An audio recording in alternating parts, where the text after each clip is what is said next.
ಸರ್ವರಿಗೂ ನಮಸ್ಕಾರ. ಆತ್ಮೀಯರೇ, ಕರ್ನಾಟಕ ರಾಜ್ಯ ಹಿಂದುಳಿದ ವರ್ಗಗಳ ಆಯೋಗವು ಹಮ್ಮಿಕೊಂಡಿರುವಂಥ ಸಾಮಾಜಿಕ ಮತ್ತು ಶೈಕ್ಷಣಿಕ ಸಮೀಕ್ಷೆಯನ್ನು ಮಾಡುವಂಥ ಸಂದರ್ಭದಲ್ಲಿ ಗಣತಿದಾರರಿಗೆ ಎದುರಾಗುವಂತಹ ತಾಂತ್ರಿಕ ಸಮಸ್ಯೆಗಳಿಗೆ ಈ ಒಂದು ಭಾಗ 2ರ ವಿಡಿಯೋದಲ್ಲಿ ಹಲವಾರು ವಿಚಾರಗಳನ್ನು ತಮಗೆ ಲೈವ್ ಆಗೇನೆ ಸ್ಪಷ್ಟಪಡಿಸಲಿಕ್ಕೆ ಬಯಸ್ತಾ ಇದ್ದೇನೆ. ಇದುವರೆಗೂ ನಮ್ಮ ಶ್ರೀ ರವಿ ಯೂಟ್ಯೂಬ್ ಚಾನಲ್ಗೆ ಸಬ್ಸ್ಕ್ರೈಬ್ ಆಗದೇ ಇದ್ದರೆ ದಯವಿಟ್ಟು ಸಬ್ಸ್ಕ್ರೈಬ್ ಆಗಿ, ಹಾಗೆ ಬೆಲ್ ಐಕಾನ್ ಮೇಲೆ ಕ್ಲಿಕ್ ಮಾಡಿ ಬೆಂಬಲ ನೀಡಿ ಎಂದು ವಿನಂತಿ ಮಾಡ್ತಾ ಬನ್ನಿ ಮತ್ತೆ ಹೊಸದಾಗಿ ಎದುರಾಗ್ತಾ ಇರುವಂಥ ತಾಂತ್ರಿಕ ಸಮಸ್ಯೆಗಳಿಗೆ ಏನು ಪರಿಹಾರ ಎಂಬುದನ್ನು ನೋಡೋಣ.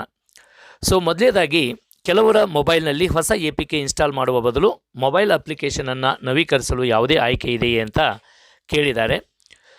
ತಮ್ಮ ಮೊಬೈಲ್ ಸಂಖ್ಯೆಗೆ ವಾಟ್ಸಪ್ ಮೂಲಕ ಕಳಿಸಿರುವಂಥ ಲಿಂಕನ್ನು ಬಳಸಿಕೊಂಡು ಕೂಡ APK ಫೈಲನ್ನು ನವೀಕರಿಸಬಹುದು.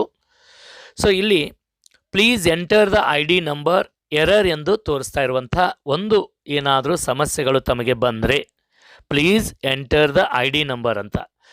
ದಯವಿಟ್ಟು ತಮ್ಮ ಮೊಬೈಲ್ ಡಿಸ್ಪ್ಲೇ ಸೆಟ್ಟಿಂಗ್ನಲ್ಲಿ ಫಾಂಟ್ ಸೈಜನ್ನು ಮಿನಿಮೈಸ್ ಮಾಡಿಕೊಂಡು ಹಾಗೆ ರೇಷನ್ ಕಾರ್ಡ್ ID ಅಥವಾ ಆಧಾರ್ ಕಾರ್ಡ್ IDಯನ್ನು ನಮೂದಿಸಬೇಕಾಗತ್ತೆ. ಅದನ್ನು ನಾನು ತೋರಿಸ್ತಾ ಇದ್ದೀನಿ ಹೇಗೆ ಮಿನಿಮೈಸ್ ಮಾಡ್ಕೋಬೇಕು ಎಂಬುದನ್ನು.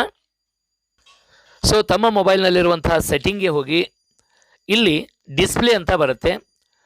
ಇಲ್ಲಿ ಡಿಸ್ಪ್ಲೇಯಲ್ಲಿ ನೋಡ್ಬೋದು, ಕೆಲವರಿಗೆ ಸ್ಕ್ರೀನ್ ಜೂಮ್ ಅಂತ ಇಲ್ಲಿ ಕಾಣಿಸುತ್ತೆ. ಇದನ್ನು ಯಾವತ್ತಿಗೂ ಇಲ್ಲಿ ಕಡಿಮೆ ಇಟ್ಕೊಳ್ಳಿ. ಇಲ್ಲಿ ನೋಡ್ಬೋದು, ಸ್ಕ್ರೀನ್ ಜೂಮ್ ಇರುವಂಥದ್ದನ್ನು ಪೂರ್ಣ ಮೈನಸ್ ಮಾಡಿ ಸ್ಮಾಲ್ಗೆ. ಕೆಲವರಿಗೆ ಏನು ಬರುತ್ತೆ, ಇಲ್ಲಿ ಸ್ಟ್ಯಾಂಡರ್ಡು ಸ್ಮಾಲು ಅಂತ ಬರುತ್ತೆ. ಆವಾಗ ಇಲ್ಲಿ ಸ್ಮಾಲ್ ಅಂತ ತಾವು ಸೆಟ್ಟಿಂಗ್ ಮಾಡಿಕೊಂಡ್ರೆ ಈ ಒಂದು ಸಮಸ್ಯೆಗೆ ತಾವು ಪರಿಹಾರವನ್ನು ಕಂಡುಕೋಬಹುದು. ಇನ್ನು 2ನೇ ಸಮಸ್ಯೆ, ಆಧಾರ್ KYC ಸಂದರ್ಭದಲ್ಲಿ ರಿಕ್ವೆಸ್ಟ್ ಟೈಮ್ಔಟ್ ಎನ್ನುವ ಈ ರೀತಿಯಾಗಿ ಒಂದು ಎರರ್ ತೋರಿಸುತ್ತೆ. ಆವಾಗ ಇಲ್ಲಿ ಸ್ಪಷ್ಟವಾಗಿ ಹೇಳುತ್ತೆ ಪ್ಲೀಸ್ ಟ್ರೈ ಅಗೇನ್ ಅಂತ ಇರುತ್ತೆ. ಓಕೆ ಕೊಡಿ. ಅಂದರೆ KYC ಪ್ರಕ್ರಿಯೆಯನ್ನು ಪೂರ್ಣಗೊಳಿಸಲು 90 ಸೆಕೆಂಡ್ಗಳ ಒಳಗೆ ನಾವು OTPಯನ್ನು ನಮೂದಿಸಬೇಕಾಗತ್ತೆ. KYCಯನ್ನು ಅದನ್ನು ಗುರುತಿಸುವಿಕೆಯಲ್ಲಿ, ಅಂದರೆ ಮುಖ ಗುರುತಿಸುವಿಕೆ ಮೂಲಕನೂ ಕೂಡ, ಅಂದರೆ ಫೇಸಿಯಲ್ ಕ್ಯಾಪ್ಚರ್ ಮೂಲಕನೂ ಕೂಡ ನಾವು ಪರಿಶೀಲನೆ ಮಾಡ್ಕೋಬೋದು. ಇದು OTPಗಿಂತ ತ್ವರಿತ ದೃಢೀಕರಣವಾಗುತ್ತೆ. ಅಂದರೆ ತಮಗೆ OTP ಬರದೇ ಇದ್ದಾಗ ಫೇಸ್ ಕ್ಯಾಪ್ಚರ್ ಮಾಡೋದ್ರ ಮೂಲಕ ತಾವು ಈ ಒಂದು ಸಮಸ್ಯೆಗೆ ಪರಿಹಾರವನ್ನು ಕಾಣ್ಕೋಬೋದು. ಇನ್ನು 3ನೇ ಸಮಸ್ಯೆ, ಲಾಗಿನ್ ಸಮಯದಲ್ಲಿ ರಿಕ್ವೆಸ್ಟ್ ಟೈಮ್ಔಟ್ ಅಂತ ತೋರಿಸ್ತಾ ಇರುತ್ತೆ. ಈ ರೀತಿ ರಿಕ್ವೆಸ್ಟ್ ಟೈಮ್ಔಟ್ ಪ್ಲೀಸ್ ಟ್ರೈ ಅಗೇನ್ ಅಂತ. ಇಲ್ಲಿಯೂ ಕೂಡ ತಾವು ಪುನಃ ಪ್ರಯತ್ನ ಮಾಡಿದರೆ ತಮಗೆ ಈ ಒಂದು ಸಮಸ್ಯೆಗೆ ಪರಿಹಾರ ಸಿಗುತ್ತೆ. ಇನ್ನು ನೆಕ್ಸ್ಟ್ ಪ್ರಶ್ನೆ, ತಮಗೆ ಬರುವಂಥ ತಾಂತ್ರಿಕ ಸಮಸ್ಯೆ, the entered name does not match the name retrieved from Aadhaar, please verify and try again ಅಂತ ಕೇಳುತ್ತೆ. ಇಲ್ಲಿಯೂ ಕೂಡ ಇಂಥ ಎರರ್ ಬಂದಾಗೂ ಕೂಡ ಆಧಾರ್ ಹೆಸರನ್ನು ತಾವು ನಮೂದಿಸುವಂಥ ಸಂದರ್ಭದಲ್ಲಿ ಈ ಒಂದು ಸಮಸ್ಯೆ ಎರರ್ ಡಿಸ್ಪ್ಲೇ ಆಗ್ತಾ ಇರುತ್ತಲ್ಲ, ಆವಾಗ ಆಧಾರ್ IDಯನ್ನು ಆಯ್ಕೆ ಮಾಡಿಕೊಂಡು ಸಮೀಕ್ಷೆಯನ್ನು ಮುಂದುವರಿಸಬೇಕಾಗತ್ತೆ. ಬಳಕೆದಾರರು ಮೊದಲು ಆಧಾರ್ ಕಾರ್ಡ್ನಲ್ಲಿ ಇರುವಂತೆಯೇ ಅವರ ಹೆಸರನ್ನಲ್ಲಿ ಇಂಗ್ಲೀಷ್ನಲ್ಲಿ ನಮೂದಿಸಿದರೆ ಈಸಿಯಾಗಿ ಅದು ಕ್ಯಾಪ್ಚರ್ ಆಗುತ್ತೆ. ನೆಕ್ಸ್ಟ್ ಪ್ರಶ್ನೆ, ಇದು ನಿನ್ನೆಯ ಒಂದು ವಿಡಿಯೋದಲ್ಲಿಯೂ ಕೂಡ ಇದರ ಬಗ್ಗೆ ಪ್ರಸ್ತಾಪ ಮಾಡಿದ್ದೇನೆ.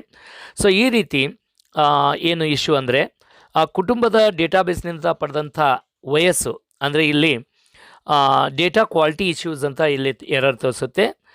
ವಯಸ್ಸು 100ನ್ನು ಮೀರಿದಾಗ ಸಮೀಕ್ಷೆದಾರರು ವಯಸ್ಸನ್ನು ಸರಿಪಡಿಸಿ ನಂತರ ಸಮೀಕ್ಷೆಯನ್ನು ಮುಂದುವರಿಸಬೇಕಾಗತ್ತೆ. ಇಲ್ಲಿ ಒಂದು ಎಡಿಟ್ ಆಪ್ಷನ್ ಸಿಗುತ್ತೆ. ಈಗ ನೋಡಿರಿ, ಒಬ್ಬ ಸದಸ್ಯನ ವಯಸ್ಸು 125 ಆಗಿದೆ. ಇಂಥ ಸಂದರ್ಭದಲ್ಲಿ ಎಡಿಟ್ ಅಂತ ಆಪ್ಷನ್ ಇರುತ್ತೆ. ಅವರ ಆ್ಯಕ್ಚುಲಿ ಏಜ್ ಏನಿದೆ ಅದನ್ನು ಎಡಿಟ್ ಮಾಡಿ ತಾವು ಗಣತಿ ಕಾರ್ಯವನ್ನು ಮುಂದುವರಿಸ್ಬೋದು.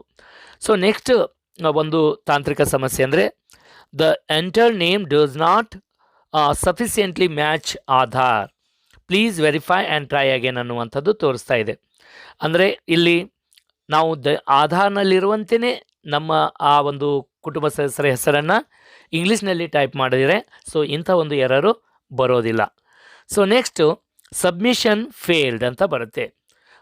ಅಂದರೆ ಇಲ್ಲಿ ration card number is required and must be 11, 12 or 13 characters long ಅಂತ ಇರುತ್ತೆ.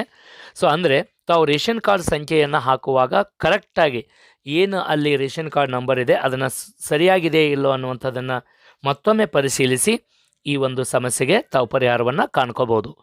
ಇನ್ನು ನೆಕ್ಸ್ಟು ಕನೆಕ್ಷನ್ ಎರರ್ ಅಂತ ಬರುತ್ತೆ. ಫೇಲ್ ಟು ಕನೆಕ್ಟ್ ಟು ಅಂತ ಬಂದು 172.31.61.123 ಕುಡ್ ನಾಟ್ ಕನೆಕ್ಟ್, ಈ ರೀತಿಯಾದಂಥ ಒಂದು ಸೀಕ್ವೆನ್ಸ್ ಅನ್ನುವಂಥದ್ದು ಬರುತ್ತೆ. ಈ error connection error could not connect ಎಂಬ ಎರರ್ ತೋರಿಸಿದಾಗ ಒಮ್ಮೆ ನಾವು ಏನು ಮಾಡ್ಕೋಬೇಕಾಗುತ್ತೆ, ನಮ್ಮ ಮೊಬೈಲ್ ನೆಟ್ವರ್ಕ್ ಕನೆಕ್ಷನನ್ನು ಪರಿಶೀಲನೆ ಮಾಡ್ಕೋಬೇಕು. ಅಂಥ ಸಂದರ್ಭದಲ್ಲಿ ತಾವು ಏನು ಮಾಡಬೇಕಾಗತ್ತಪ್ಪ ಅಂತಂದರೆ, ತಮ್ಮ ಮೊಬೈಲ್ನಲ್ಲಿರುವಂಥ ಈ ಒಂದು ಫ್ಲೈಟ್ ಮೋಡನ್ನು ಸ್ವಲ್ಪ ಆಫ್ ಮಾಡಿ, ಸೊ ನೆಕ್ಸ್ಟ್ ಮತ್ತೆ ಫ್ಲೈಟ್ ಮೋಡನ್ನು ಆನ್ ಮಾಡಿಕೊಳ್ಳುವಂಥದ್ದಾಗಿರ್ಬೋದು. ತಮ್ಮ ಅಲ್ಲಿ ನೆಟ್ವರ್ಕ್ ಸರಿ ಇದೆಯಲ್ಲ ಅನ್ನುವಂಥದ್ದನ್ನು ಪರಿಶೀಲನೆ ಮಾಡಿಕೊಂಡು ಸೊ ಈ ಒಂದು ಸಮಸ್ಯೆಗೆ ತಾವು ಪರಿಹಾರವನ್ನು ಕಂಡ್ಕೋಬೋದು. ಸೊ ನೆಕ್ಸ್ಟ್ ನೋಡ್ಬೋದು, ಇದು ಒಂದು ಬಹಳ ಮುಖ್ಯ ಇದೆ. 6 ವರ್ಷದ ಕೆಳಗಿನ ಮಕ್ಕಳಿಗೆ ಈ KYC ಮಾಡಲು ಈ KYC ಪೇಜ್ ಈ ರೀತಿ ತೋರಿಸ್ತಾ ಇರುತ್ತೆ. ಸೊ ಇವಾಗ 6 ವರ್ಷಕ್ಕಿಂತ ಕಡಿಮೆ ವಯಸ್ಸಿನವರಾಗಿದ್ದರಿಂದ ಅವರ ಬಳಿ ಆಧಾರ್ ಕಾರ್ಡ್ ಇದೆಯೇ ಎಂಬುದನ್ನು ಮೊದಲು ನಾವು ಪ್ರಶ್ನೆ ಮಾಡಬೇಕು. ಇದ್ದರೆ ಎಸ್ ಅಂತ ನಾವು ಕಂಟಿನ್ಯೂ ಆಗಬೇಕು, ಇಲ್ಲದೇ ಇದ್ದರೆ ಇಲ್ಲ ಅಂತ ನಾವು ಹಾಕಿ ನೆಕ್ಸ್ಟಲ್ಲಿ ಒಂದು ಅವರ ಬರ್ತ್ ಸರ್ಟಿಫಿಕೇಟನ್ನು ಅಪ್ಲೋಡ್ ಮಾಡಲಿಕ್ಕೆ ಕೇಳುತ್ತೆ. ಸೊ ಅದನ್ನು ಹಾಕಿ ತಾವು ಸಮೀಕ್ಷಾ ಕಾರ್ಯವನ್ನು ಮುಂದುವರಿಸಬೇಕು. ಅಂದರೆ 6 ವರ್ಷಕ್ಕಿಂತ ಕಡಿಮೆ ಇರುವಂಥ ಸದಸ್ಯರ ತಾವು ಆ್ಯಡ್ ಮೆಂಬರ್ ಮಾಡುವಾಗ ಮೊದಲು ಅಲ್ಲಿ ಕೇಳುತ್ತೆ ಡು ಯು ಹ್ಯಾವ್ ಆಧಾರ್ ಅಂತ, ಎಸ್ ಆರ್ ನೋ, ಅವ್ರ ಹತ್ರ ಆಧಾರ್ ಇದೆಯಾ ಅನ್ನುವಂಥದ್ದನ್ನು ಪರೀಕ್ಷೆ ಮಾಡಿಕೊಂಡು ತಾವು ಮುಂದುವರಿರಿ. ಇದ್ದರೆ ಎಸ್ ಕೊಡಿ, ಇಲ್ಲದೇ ಇದ್ದರೆ ನೋ ಕೊಟ್ಟಾಗ ತಮಗೆ ಈ ಒಂದು ಸಮಸ್ಯೆ ಉದ್ಭವ ಆಗೋದಿಲ್ಲ. ಸೊ ನೆಕ್ಸ್ಟ್ ನೋಡ್ಬೋದು, ಈ ರೀತಿ ಬಹಳಷ್ಟು ಜನರಿಗೆ ಇಲ್ಲಿ ಸಮಸ್ಯೆ ತೋರಿಸ್ತಾ ಇದೆ. ಸಮೀಕ್ಷೆಯನ್ನು ಪೂರ್ಣಗೊಳಿಸಿ ಸಬ್ಮಿಟ್ ಮಾಡುವಾಗ ಸಬ್ಮಿಷನ್ ಫೇಲ್ಡ್ ಅಂತ ತೋರಿಸ್ತಾ ಇದೆ ಈ ಎರರು. ಸೊ ಆವಾಗ ತಾವೇನು ಮಾಡಬೇಕಾಗತ್ತೆ, ಸ್ವಲ್ಪ ಸಮಯದ ನಂತರ ಮತ್ತೆ ಪ್ರಯತ್ನವನ್ನು ಮಾಡಿದರೆ ಸೊ ಈ ಒಂದು ಸಮಸ್ಯೆಗೆ ಪರಿಹಾರ ಸಿಗುತ್ತೆ. ಸೊ ಇನ್ನೊಂದು ಸಮಸ್ಯೆ ಏನಂದರೆ, ಸ್ಟಾರ್ಟ್ ನ್ಯೂ ಸರ್ವೆ ಮೇಲೆ ಕ್ಲಿಕ್ ಮಾಡಿದಾಗ ಲೋಡಿಂಗ್ ಸರ್ಕಲ್ ತೋರಿಸ್ತಾ ಇರುತ್ತೆ, ಲೋಡ್ ಆಗ್ತಾ ಇರುತ್ತೋ ಆವಾಗ ದಯವಿಟ್ಟು ಒಮ್ಮೆ ನಿಮ್ಮ ಮೊಬೈಲ್ ನೆಟ್ವರ್ಕ್ ಕನೆಕ್ಷನನ್ನು ಮತ್ತೆ ಪರೀಕ್ಷೆ ಮಾಡಿಕೊಳ್ಳಿ. ಇಲ್ಲದೆ ಹೋದರೆ ಆಗಲೇ ನಾನು ಹೇಳ್ದಂಗೆ ಮತ್ತೊಮ್ಮೆ ಫ್ಲೈಟ್ ಮೋಡ್ ಆಫ್ ಮಾಡಿ ಆನ್ ಮಾಡ್ಕೊಳ್ಳಿ. ಸೊ ತಮ್ಮ ನೆಟ್ವರ್ಕ್ ಇರುವಂಥ ಪ್ರದೇಶದಲ್ಲಿ ಹೋಗಿ ಆವಾಗ ಈ ಸ್ಟಾರ್ಟ್ ನ್ಯೂ ಸರ್ವೆ ಅನ್ನುವಂಥ ಬಟನ್ ಒತ್ತಿದಾಗ ಇದ್ರ ಮೇಲೆ ಕ್ಲಿಕ್ ಮಾಡಿದಾಗ ತಮಗೆ ಯಾವುದೇ ರೀತಿಯಾದಂಥ ಲೋಡಿಂಗ್ ಸರ್ಕಲ್ ತೋರಿಸೋದಿಲ್ಲ. ಸೊ ನೆಕ್ಸ್ಟು ಇರುವಂಥ ಒಂದು ಎರರ್ ಏನಂದರೆ ಸರ್ವೆ ನಾಟ್ ವೈಸ್ಟ್ ಲಿಸ್ಟೆಡ್. ಸೊ ಇದನ್ನು ಬಹಳ ಗಮನಿಸಬೇಕು. ಈಗಾಗಲೇ ಮೊಬೈಲ್ ಸಂಖ್ಯೆ ನಮೂದಿಸಿದ ನಂತರ ಅಲ್ಲಿ surveyor not found create user first ಎಂಬ ಎರರ್ ತೋರಿಸ್ತಾ ಇದೆ. ಸೊ ಹಾಗಾಗಿ ಇದನ್ನು ದಯವಿಟ್ಟು ತಮ್ಮ ವ್ಯಾಪ್ತಿಯ ತಹಶೀಲ್ದಾರ್ ಅವರ ಹತ್ರ ಈ ಒಂದು ಅವರ ಲಾಗಿನ್ದಲ್ಲಿ ತಮಗೆ ತಮ್ಮ ಮೊಬೈಲ್ ಸಂಖ್ಯೆಯನ್ನು ವೈಟ್ ಲಿಸ್ಟ್ ಮಾಡಿಕೊಡುವಂಥ ಜವಾಬ್ದಾರಿಯನ್ನು ವಹಿಸಲಾಗಿದೆ.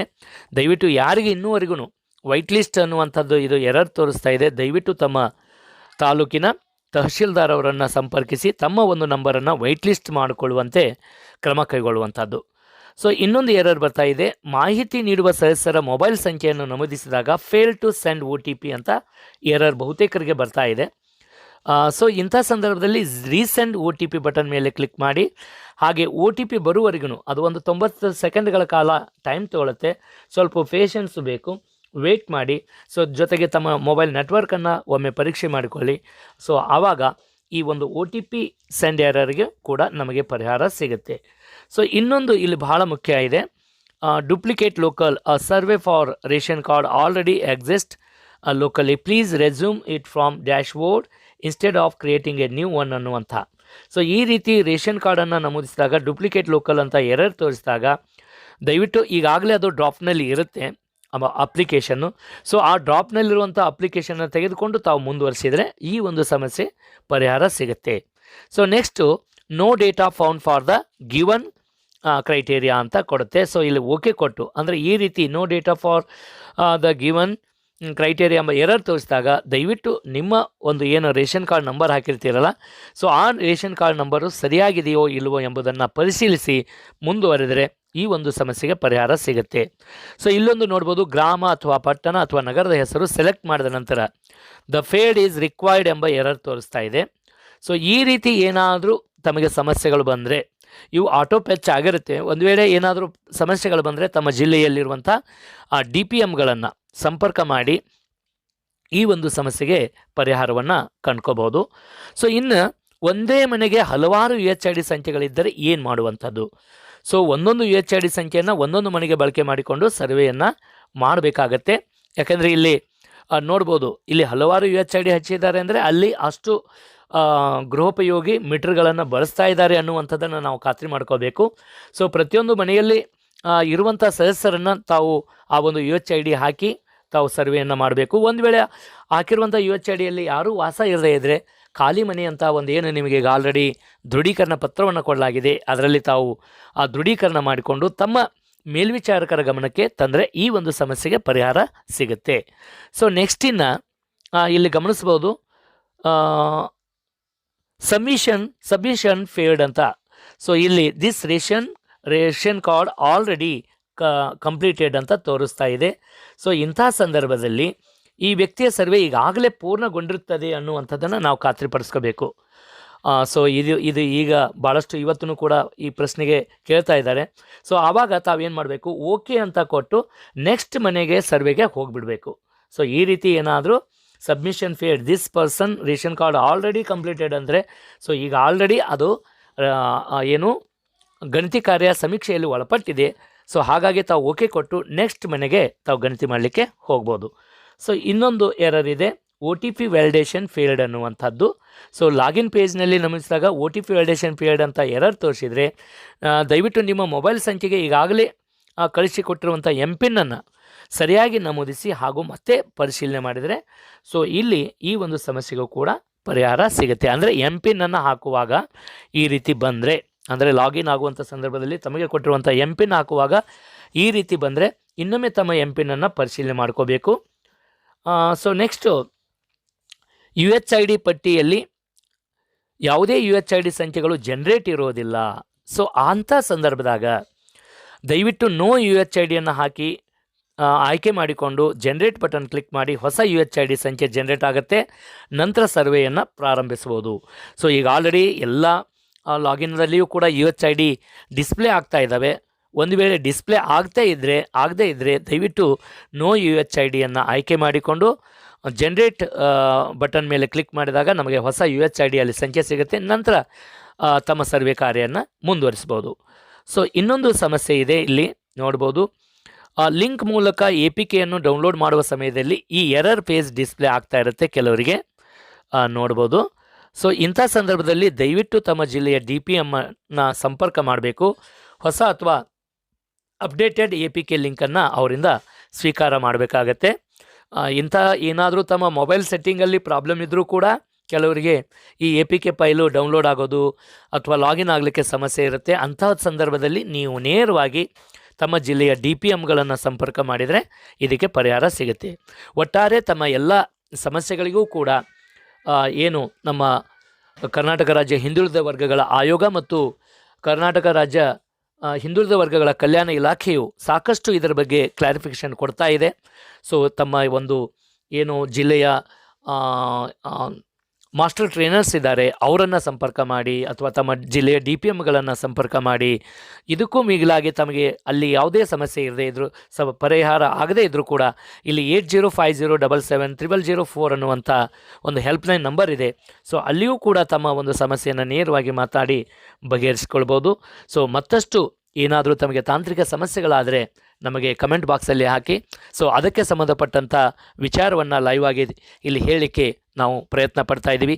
ಇದುವರೆಗೂ ನಮ್ಮ ಶ್ರೀ ರವಿ ಯೂಟ್ಯೂಬ್ ಚಾನಲ್ಗೆ ಸಬ್ಸ್ಕ್ರೈಬ್ ಆಗದೇ ಇದ್ದರೆ ದಯವಿಟ್ಟು ಸಬ್ಸ್ಕ್ರೈಬ್ ಆಗಿ, ಹಾಗೆ ಬೆಲ್ ಐಕನ್ ಮೇಲೆ ಕ್ಲಿಕ್ ಮಾಡಿ ನಮ್ಮನ್ನು ಬೆಂಬಲಿಸಿ ಅಂತ ತಮ್ಮಲ್ಲಿ ಪ್ರಾರ್ಥನೆ ಮಾಡ್ತಾ ಮತ್ತೊಂದು ಹೊಸ ವಿಡಿಯೋದೊಂದಿಗೆ ಭೇಟಿಯಾಗೋಣ.